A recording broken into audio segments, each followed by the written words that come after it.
What do you do when a person who you've helped in his lowest of lows starts trying to eat your arm off? You shrug him off, spread him across the mat, and give him a nice warning that if it happens again, you will not be as lenient as you are right now. Well, the same has happened in Bihar. BJP has not cowered down to JDU's blackmailing tactics. Instead, the party has aggressively reminded Nitish Kumar that his existence is based on BJP, and if the party decides to get rid of him, there is nothing that the failing JDU leader can do.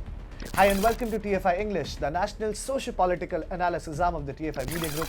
I'm your host Tribhuvan, and if you haven't subscribed to TFI English channel yet, please hit the subscribe button and also click on the bell icon to receive all the recent updates. Coming back to the story, I will tell you about BJP's bold warning to Nitish Kumar. Let's begin. By the barest of the margins, using his entire political corpus, Bihar's Nitish Kumar managed to usurp the chief minister's chair in the assembly elections held in 2020.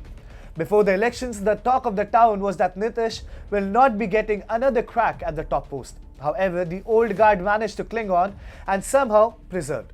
However, the new year has brought not so good news for the power-hungry JDU leader. Reportedly, ever since Daya Prakash Sinha, recipient of Padma Award and Sahitya Academy Award, made controversial remarks against Emperor Ashok, JDU leaders started demanding Daya's Padma Award to be taken away. Sinha compared Ashoka to Aurangzeb and had been tagging the PMO as well as the Prime Minister to his tweet for some time. However, instead of cornering the playwright, JDU leaders like Upendra Kushwaha accused BJP of trying to wash its hand of the matter by putting the ball in the state government's court. The likes of Kushwaha openly targeted BJP by calling out the PM and state leaders.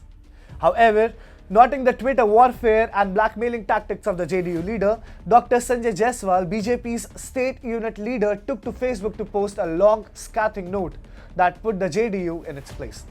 Jaiswal wants Nitish's party to stop playing game on Twitter. To keep the NDA strong, we all need to follow the basic decorum. It cannot be one-sided. The first step in that direction is to stop playing Twitter with PM, as he is the pride of every BJP leader and worker. If anything has to be said to him, the talks should be direct. If one plays Twitter, the 76 lakh BJP workers know how to answer. I hope we all will take note of this.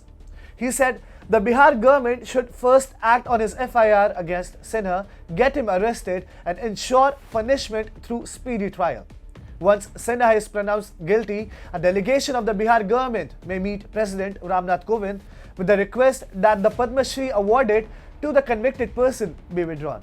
Looking to thwart JDU's rather insipid blackmailing act, Jaiswal also ticked off its national president Rajiv Ranjan Singh alias Lallan and Kushwaha.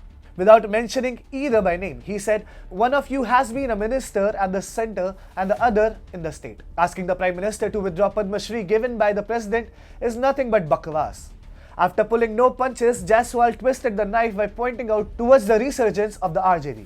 Founded and headed by Kumar's arch-rival Lalu Prasad, we do not want the Chief Minister's residence to become a den of criminals like it was before 2005. Bihar and its love affair with Chief Minister Nitish Kumar has lasted far longer than one would have liked. The relationship turned toxic long ago, but somehow both, or rather Kumar, hasn't been able to let go. As a result, Bihar continues to be one of the Bimaru states and has paid the price for it in kind. Despite being a bang average leader at best, Kumar thinks of himself as the ultimate political statesman. Almost 8 years ago, Nitish dumped BJP to oppose the projection of Modi as prime ministerial candidate in 2014 general election. Evidently, Nitish Kumar hasn't been able to will the confidence of BJP, the coalition partner of the JDU. Nitish Kumar's liquor ban in Bihar is a case in point. Even though the ban had good intentions behind it, it proved to be a disaster for the state. Male members of the family who used to spend 100 rupees for their liquor are now chalking out rupees 200 for their hard-earned money to buy illegal alcohol. This has led to reduced household spendings, more threat of violence on dependent women and children of the family. BJP, a member of the JDU-BJP coalition government, is now adamant about removing the populist move of Nitish Kumar. Hari Bhushan Thakur from the Legislative Assembly from Bisfi in Madhubani, Bihar, has requested Bihar Chief Minister Nitish Kumar to remove the illogical liquor ban from the state. Pointing towards the withdrawal of farm laws by Honorable Prime Minister Narendra Modi, Thakur said that Nitish Kumar should take a leaf out of Modi's book.